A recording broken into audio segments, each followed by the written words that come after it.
Dil çoktan bütün Hristiyan dünyası kutlardı. Üç birlik günü, Troitsa. Aha, oldu. Ya Da, duydum. Teşin Pazar günü de. O açan Ayozduh, kutsal ruh indi bu yeryüzüne. Allah yolladı onu, apostollarına da onu başladılar söylemeye, laf etmeye başka insanlarla orada Yerusalim'de. Türlü dillerde. Hı-hı.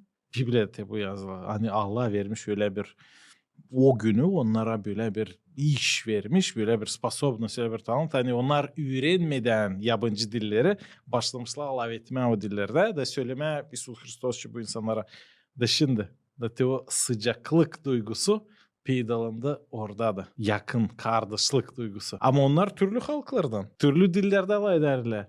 Ama o sıcaklık varınca peydalansın. Dil sadece açan dil hem kültüre yakınlığı var bence Türk halkları da ama açan can yakınlığı var. Açan biz anlayız hani var bir yaratıcı, hani var bir Allah, hani o bizi sever. Bu da bizi yakın yapar. Demek ki o Hristiyan inancı insanların arasında Hı hı. sıcaklık